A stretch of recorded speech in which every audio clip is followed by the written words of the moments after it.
आज के इस वीडियो में हम हिस्ट्री का नेक्स्ट टॉपिक मौर्य वंश से पूर्व जो भारत पर विदेशी आक्रमण हुए थे उनके बारे में पढ़ेंगे। बहुत ही इम्पोर्टेंट टॉपिक है और बहुत से प्रश्न इस टॉपिक से बनते हैं। तो पहले हम पूरे टॉपिक को समझेंगे और लास्ट में प्रीवियस ईयर क्वेश्चन भी कवर करेंगे। तो पहले आप पूरे वीडियो को एंड तक देखें और लास्ट में प्रीवियस ईयर क्वेश्चन जरूर अटेम्प्ट करें। तो चलिए बिना देरी किए हुए वीडियो को शुरू करते हैं। तो चलिए वीडियो की शुरुआत करते हैं। तो इससे पिछले वीडियो में मैंने आपको बताया था मगध के उत्कर्ष वाले वीडियो में कि जो मगध महाजनपद था ये उस समय के 16 महाजनपदों में से सबसे शक्तिशाली महाजनपद था और मगध महाजनपद पर अलग अलग समय पर अलग अलग वंश ने शासन किया। तो उस समय मैंने आपको बताया था कि 7 राजवंशों ने इस पर शासन किया था। उसमें से मैंने 3 वंश आपको पढ़ा दिए। कौन कौन से?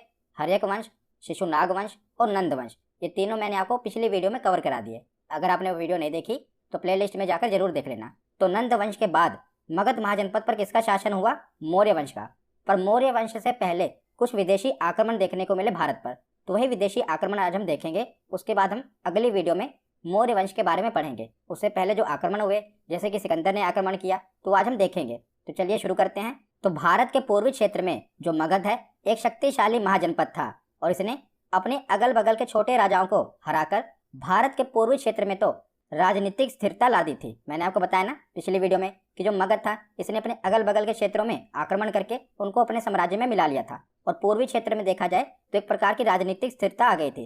पर जो भारत का पश्चिमोत्तर वाला क्षेत्र है यानी कि ये वाला क्षेत्र, यहाँ पर राजनीतिक स्थिरता नहीं थी और यहाँ पर छोटे छोटे राजाओं का शासक था जो कमजोर शासक थे, जिसके कारण विदेशी आक्रमणकारियों ने पश्चिमोत्तर क्षेत्र पर ही आक्रमण किया।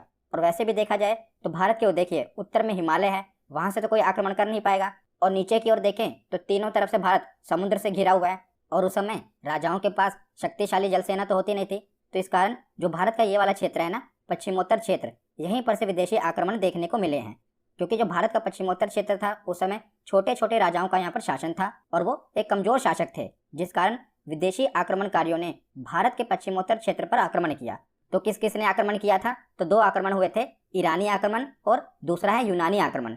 तो मौर्य वंश से पहले 2 आक्रमण हमें पढ़ने हैं, एक है ईरानी आक्रमण और दूसरा है यूनानी आक्रमण। तो सबसे पहले पढ़ते हैं ईरानी आक्रमण। तो भारत पर प्रथम विदेशी आक्रमण ईरान के हखमनी वंश के द्वारा किया गया था। वेरी वेरी इंपॉर्टेंट कि भारत पर पहला विदेशी आक्रमण किसके द्वारा किया गया था? तो ईरान के हखमनी वंश के द्वारा भारत पर सबसे पहला विदेशी आक्रमण किया गया था। याद रखिएगा ये विदेशी आक्रमण है। भारत के अंदर के राजा तो आपस में लड़ते रहते थे, पर जो पहला विदेशी आक्रमण हुआ था यह हखमनी वंश के द्वारा किया गया था। और हखमनी वंश का संस्थापक कौन था? साइरस द्वितीय था। इसी ने भारत पर पहली बार आक्रमण किया, परंतु जब इसने पहली बार भारत पर आक्रमण किया तो ये असफल रहा, मतलब कि सफल नहीं हो पाया। पर उसके बाद भारत पर आक्रमण करके प्रथम सफलता इसी वंश के शासक डेरियस प्रथम, जिसे दारा प्रथम भी कहा जाता है, डेरियस प्रथम को मिली थी। सबसे पहला हमला तो साइरस द्वितीय ने किया था जो कि हखमनी वंश का संस्थापक था, पर उसे सफलता नहीं मिल पाई। इसी वंश के शासक डेरियस प्रथम ने, जिसे दारा प्रथम कहते हैं, इसने जब भारत पर हमला किया तो इसको पहली सफलता मिली थी। याद रखेगा पहली सफलता मिली डेरियस प्रथम को, पर पहला आक्रमण किया था साइरस द्वितीय ने। उसके बाद देखते हैं कि डेरियस प्रथम ने सर्वप्रथम 516 ईसा पूर्व में जो ये वाला क्षेत्र है गांधार तथा कंबोज, इसको हराकर अपने साम्राज्य में मिला लिया था। मैंने 16 महाजनपद में आपको बताया था ना गांधार और कंबोज के बारे में। तो गांधार और कंबोज को डेरियस प्रथम ने यहाँ के राजाओं को हराकर इसे अपने साम्राज्य में मिला लिया। और भारत के पश्चिमोत्तर भाग को जीतने के बाद डेरियस प्रथम ने इसे ईरान का 20वां प्रांत बनाया। याद रखिएगा ईरान का 20वां प्रांत बना लिया। जो इसने क्षेत्र जीता था ना कंबोज और गांधार, तो इसे अपने साम्राज्य में मिला लिया और ईरान का 20वां प्रांत बना दिया। और इस क्षेत्र से 360 टैलेंट सोना, उस समय का मापदंड है कि 360 टैलेंट सोना इसे भेंट में मिलता था। तो ये कितना होता था आप ऐसे समझिए, उस समय ईरान को फारस कहते थे। तो फारस के सभी एशियाई प्रांतों से मिलने वाले कुल राजस्व का ये 1/3 था। केवल गांधार और कंबोज से उसे इतना सोना मिल जाता था जितने कि पूरे एशियाई प्रांतों पर उसका साम्राज्य था ना, उसके कुल राजस्व का 1/3 तो उसे गांधार और कंबोज से मिल जाता था। तो उसके बाद आगे देखते हैं। तो इस वंश के अंतिम शासक हुए डेरियस तृतीय। इसको सिकंदर ने आगे आकर पराजित कर दिया और हखमनी वंश का भारत से अंत कर दिया। तो जब सिकंदर विश्व विजेता बनने के लिए निकला तो उसने डेरियस तृतीय को हरा दिया, जिसके कारण क्या हुआ कि हखमनी वंश का जो भारत में था वो। तो ईरानी आक्रमण का भारत पर उस समय क्या प्रभाव पड़ा? तो भारत और ईरान का संपर्क 200 सालों तक बना रहा उस समय, और ईरानी आक्रमण के फलस्वरूप व्यापार को बढ़ावा मिला। मतलब कि भारत का व्यापार ईरान से होने लगा तो भारत के व्यापार को बढ़ावा मिला था। तो ये था ईरानी आक्रमण का प्रभाव। तो यहाँ पर हमने ईरानी आक्रमण के बारे में पढ़ा। अब हम यूनानी आक्रमण के बारे में पढ़ते हैं। तो अब हम यूनानी आक्रमण के बारे में पढ़ते हैं, यानी कि सिकंदर के आक्रमण के बारे में पढ़ते हैं। तो सिकंदर यूनान के राजा फिलिप का पुत्र था। याद रखिएगा, सिकंदर के पिता का नाम क्या था? फिलिप। और सिकंदर का मूल नाम क्या था? तो सिकंदर का मूल नाम था अलेक्जेंडर। और इसका जन्म मैसेडोनिया में 356 ईसा पूर्व में हुआ था। कई बार पूछा गया है कि सिकंदर का जन्म कहाँ पर हुआ था? तो मैसेडोनिया में हुआ था 356 ईसा पूर्व। और पिता की मृत्यु के पश्चात लगभग 20 वर्ष की आयु में सिकंदर को राजगद्दी पर बैठाया गया था। और सिकंदर के गुरु का क्या नाम था? तो सिकंदर के गुरु का नाम था अरस्तु, जिसे एरिस्टोटल कहते हैं। और सिकंदर की 3 पत्नियां थीं, पर इसकी सबसे प्रिय पत्नी थी रोक्साना। क्या नाम था? रोक्साना। और सिकंदर के घोड़े का नाम क्या था? तो बुसेफेलस। ये मैंने आपको सिकंदर के बारे में बताया, जो कि 1 लाइनर एग्जाम में पूछ लिया जाता है कि बताइए सिकंदर के गुरु का नाम क्या था, सिकंदर के घोड़े का नाम क्या था। तो ये आपको याद होना चाहिए। एक बार रिवीजन कर लीजिए क्योंकि इंपॉर्टेंट है। तो यूनान के राजा फिलिप का पुत्र था सिकंदर, और सिकंदर का मूल नाम अलेक्जेंडर था। इसका जन्म मैसेडोनिया 356 ईसा पूर्व हुआ था, और 20 वर्ष की आयु में इसे राजगद्दी मिल गई। इसके गुरु का नाम अरस्तु था, प्रिय पत्नी का नाम रोक्साना था, और घोड़े का नाम बुसेफेलस था। तो उसके बाद आगे देखते हैं कि सिकंदर ने जब भारत के पश्चिमोत्तर भाग से आक्रमण शुरू किया तो सबसे पहले तक्षशिला के राजा आंभिक ने सिकंदर की अधीनता स्वीकार कर ली। तो जो तक्षशिला का राजा था उस समय आंभिक, वो बहुत ही डरपोक राजा था। और उसने क्या किया कि युद्ध से बचने के लिए सिकंदर की अधीनता स्वीकार कर ली। मतलब कि उसने सिकंदर से युद्ध ही नहीं किया, उसकी अधीनता स्वीकार कर ली। और सिकंदर को उसने यहाँ तक की मदद भी की कि भारत पर कैसे आक्रमण करना है, उसके लिए उसने सिकंदर की मदद की। तो उसके बाद सिकंदर आगे बढ़ा और उसने पंजाब, जो कि उस समय झेलम तथा चिनाब 2 नदियों के बीच का क्षेत्र था, और वहाँ के राजा थे पोरस, तो उसने पोरस पर आक्रमण किया। इनका क्षेत्र कहाँ पर था? तो झेलम और चिनाब नदी के बीच का क्षेत्र था, पोरस का वहाँ पर राज्य था। तो इस युद्ध को झेलम को उस समय वितस्ता नदी कहा जाता था, और यूनानियों ने इसे हाइडेस्पीच का युद्ध कहा है। याद रखिएगा, इस युद्ध को यूनानियों ने हाइडेस्पीच का युद्ध कहा है। तो कई बार एग्जाम में पूछा गया है कि हाइडेस्पीच का युद्ध किस किस के मध्य हुआ? तो पोरस और सिकंदर के मध्य हाइडेस्पीच का युद्ध हुआ। किस नदी के किनारे? झेलम नदी के किनारे। याद रखिएगा। तो उसके बाद देखते हैं, तो राजा पोरस ने सिकंदर के अपने राज्य पर आक्रमण करने पर उसका कड़ा प्रतिरोध किया। इन्होंने आंभिक की तरह उसकी अधीनता नहीं स्वीकारी, बल्कि इन्होंने कड़ा प्रतिरोध किया, और सिकंदर पोरस की बहादुरी से अत्यधिक प्रभावित हुआ तथा उसका राज्य वापस कर दिया। तो क्या हुआ? पोरस ने बहुत ही बहादुरी से सिकंदर की सेना का आक्रमण किया। पर बाद में क्या हुआ?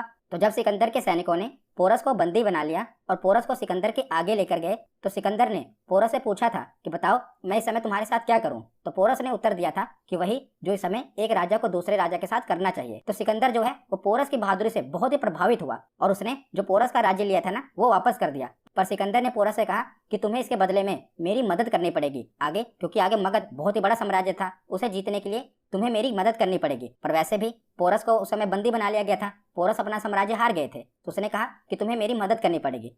तो उसके बाद सिकंदर के सैनिक आगे व्यास नदी की ओर बढ़े, और इसी के साथ साथ कहानी का दूसरा हिस्सा भी चल रहा था।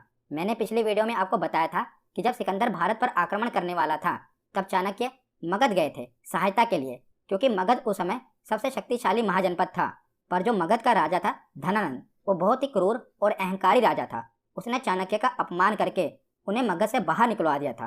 तब चाणक्य शांत नहीं बैठे, उन्होंने अपनी चाणक्य नीति का फायदा उठाया, और उन्हें पता था कि जो यूनानी हैं ये बड़े ही अंधविश्वासी हैं, तो उन्होंने इसका फायदा उठाया और सिकंदर के सैनिकों में ये अफवाह फैला दी कि जो भारत है ये देवताओं की भूमि है, और जो भी इस व्यास नदी को पार करेगा उसकी मौत हो जाएगी।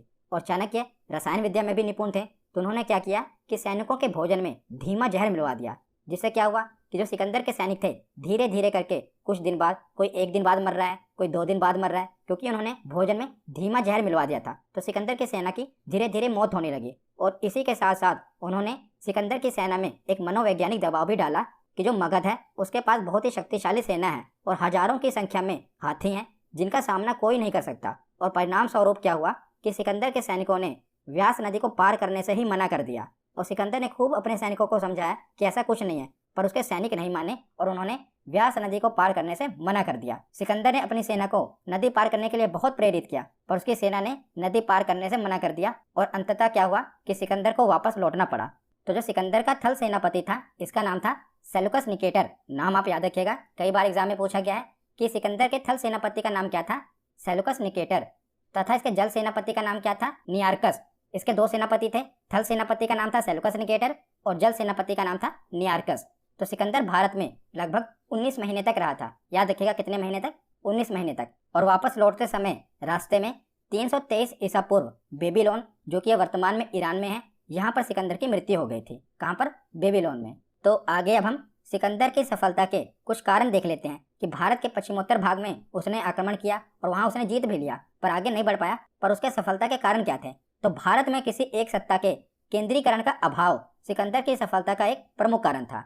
और जो सिकंदर की सेना थी ये शक्तिशाली थी और उसकी सेना में तेज तर्रार घोड़ों की भरमार थी। सिकंदर की सेना उनके घोड़ों के लिए जानी जाती थी और साथ ही आम्भिक जैसे देशद्रोहियों ने भी इसका सहयोग किया। यह भी इसकी एक सफलता का कारण था। तो ये तो कुछ इसके सफलता के कारण हो गए। अब हम देखते हैं कि सिकंदर के आक्रमण से भारत पर क्या प्रभाव पड़ा। तो सिकंदर के आक्रमण का सर्वाधिक महत्वपूर्ण परिणाम था कि भारत और यूनान के मध्य विभिन्न क्षेत्रों में सीधे संपर्क की स्थापना हो गई। और सिकंदर के आक्रमण से पूर्व जो छोटे मोटे भारतीय राज्य आपस में संघर्षरत थे, उनमें पहली बार एकता के लक्षण दिखे। फलस्वरूप भारत में एकीकरण की प्रक्रिया को बल मिला और प्राचीन यूरोप को भारत के संपर्क में आने का अवसर मिला। उसके बाद है कि भारत में गांधार शैली का विकास भी यूनानी कला का ही परिणाम था और यूनानियों से मुद्रा निर्माण की कला भी उस समय भारतीयों ने सीखी थी। तो ये सिकंदर के आक्रमण से जो भारत पर प्रभाव हुए थे वो मैंने आपको बता दिए। तो यहाँ पर हमारा थ्योरी सेक्शन कंप्लीट होता है। अब हम प्रीवियस ईयर क्वेश्चन देखते हैं। तो पहला प्रश्न है कि भारत पर पहला विदेशी आक्रमण किस वंश के द्वारा किया गया था? तो भारत पर पहला विदेशी आक्रमण मैंने आपको बताया था हखमनी वंश के द्वारा किया गया था। तो ऑप्शन ए इसका सही जवाब होगा। अगला प्रश्न है कि सिकंदर के गुरु का क्या नाम था? तो सिकंदर के गुरु का नाम था अरस्तु। ऑप्शन बी इसका सही जवाब होगा। अगला प्रश्न है कि सिकंदर कितने समय तक भारत में रहा था? तो सिकंदर लगभग 19 महीने तक भारत में रहा था। ऑप्शन बी इसका सही जवाब होगा। अगला प्रश्न है कि हाइडेस पेज का युद्ध कब हुआ था? तो हो सकता है मैंने आपको पीछे ना बताया हो, तो इसका सही जवाब है ऑप्शन ए 326 ईसा पूर्व हाइडेस पेज का युद्ध हुआ था। किसके किसके मध्य हुआ था? तो सिकंदर और पोरस के मध्य हुआ था। अगला प्रश्न है कि पोरस का राज्य कौन कौन सी नदियों के मध्य फैला हुआ था? तो पोरस का राज्य झेलम और चिनाब नदियों के मध्य फैला हुआ था। ऑप्शन बी इसका सही जवाब है।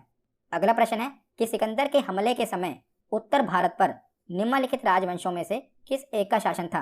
तो उस समय किसका शासन था?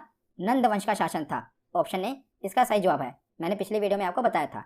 अगला प्रश्न है कि निम्नलिखित में से मगध का कौन सा राजा सिकंदर महान के समकालीन था? तो सिकंदर के समय मगध पर किसका शासन था? उस समय नंद वंश का शासन था। राजा कौन थे? धनानंद। ऑप्शन बी इसका सही जवाब होगा।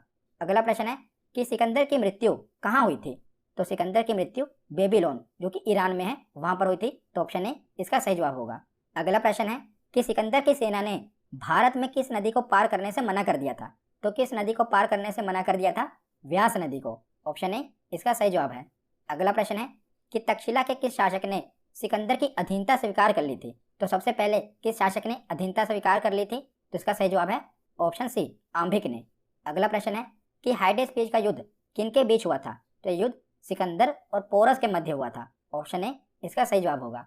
आज का आखिरी प्रश्न है कि किस नदी के तट पर सिकंदर और पोरस का युद्ध हुआ था? तो कौन सी नदी थी जिसके तट पर हाइडेस पेज का युद्ध हुआ था? तो ये झेलम नदी थी। ऑप्शन सी इसका सही जवाब होगा। जो व्यास नदी है इसको सिकंदर की सेना ने पार करने से मना कर दिया था, पर जो युद्ध हुआ था वो झेलम नदी के किनारे हुआ था। ऑप्शन सी इसका सही जवाब है। तो आज की ये वीडियो यहीं पर खत्म होती है। कैसी लगी ये वीडियो कमेंट सेक्शन में जरूर बताना।